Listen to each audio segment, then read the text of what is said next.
What's going on, guys? I'm CallicoPlays and welcome back to today's video. As you can see, I have decided to start a career mode with Everton, and this is just me setting it up. And today we have got some transfer talk for you guys and also a lot more. But before we get started, please drop a like and subscribe if you haven't already, as this series will be coming out 3 times a week. Now you guys might go, where's the Minecraft? Well, it's coming out too. I'm now uploading 5 videos per week, and this is going to be the series which kickstarts the 5 videos a week. And here we have our emails. Our domestic cup objective is to reach the semi-finals. The transfer market is now open, which is pretty awesome.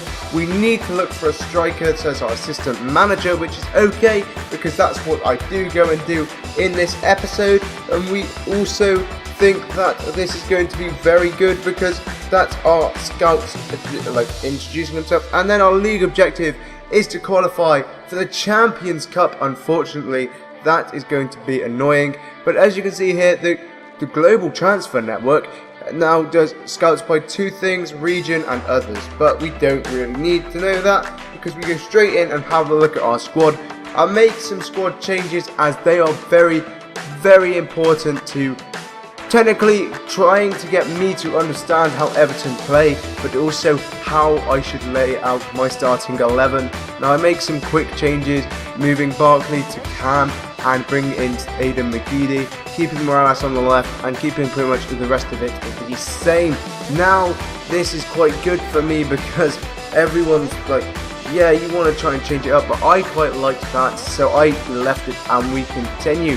So after that, as you can see, I go over to the transfer section and look for a striker.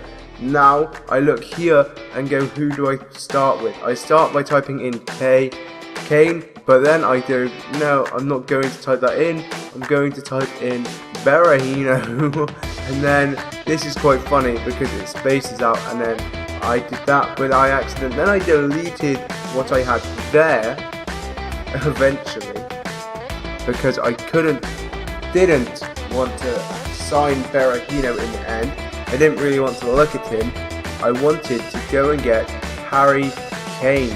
Now this was quite nice because as you can see here, I'm typing in Kane's name again for the second time.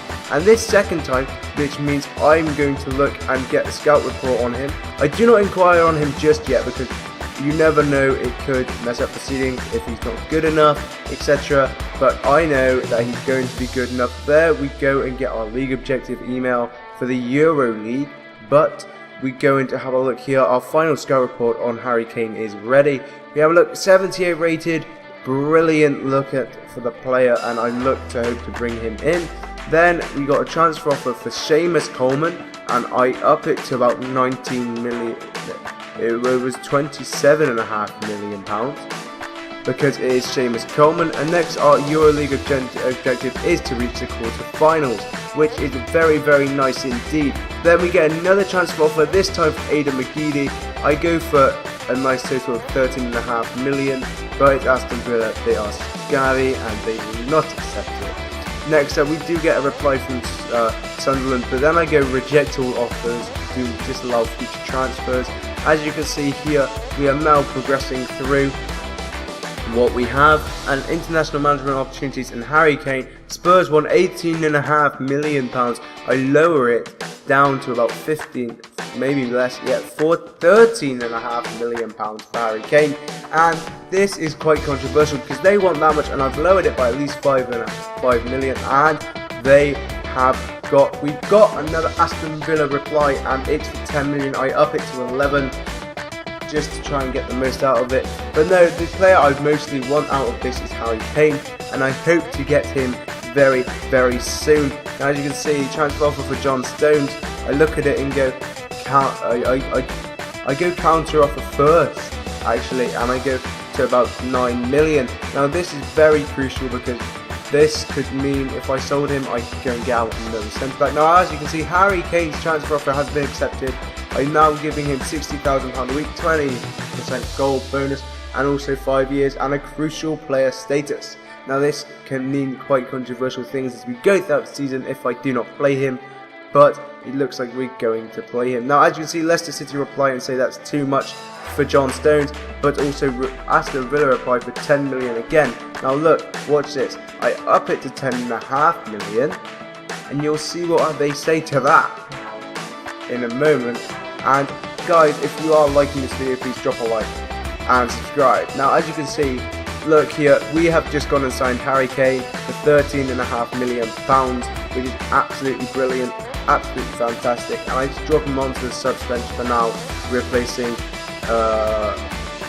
Kone, Kone. I forgot his name for a minute then.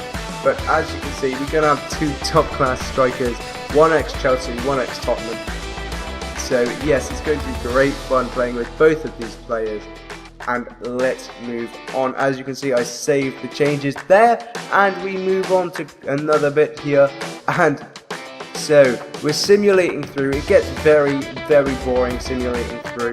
But as you can see, look, Aston Villa reply saying, we don't want him, it's too much to pay for the player. But it's 500,000 more than you asked. I don't know. So there we look here, we go and we get a transfer for Ronald Kone, we go £5.9 million. Now, we also get one for Steven Pienaar, £5 million again. I upped Steven Pienaar because I feel he's a lot more valuable to us, and it looks like we could be selling both of them at this point. Then we get the scouts saying all he can find. Then they reply again about Steven Pienaar wanting to only pay £5 million. I up it to 6. Try and push for as much as I can, and that's risky always in this FIFA 15 career mode game. And as you can see here, Atlanta say 5 million, and I will go and up it by 5.5, which is I feel reasonable for a 76 rated striker with a couple of years left in playing. So as you can see here, we then look here and we go, right, can you go to 5.2 for Steven Pienaar? Now if he will not go to that, then we are stuck, because if he will not sell. And there's this Dan saying he's going to retire at the end of the season, and there we go, they have accepted for Ronald Kone. We get another email right there for Alcaraz wanting a transfer move, or not wanting one, getting a transfer offer in for him. I up it to £3.6 million. Now this is very controversial, because as you can see there, they do not accept for Steven Pienaar. Galloway wants to play this game. So guys, that's it. Next episode is going to be all the friendlies, and I'm out.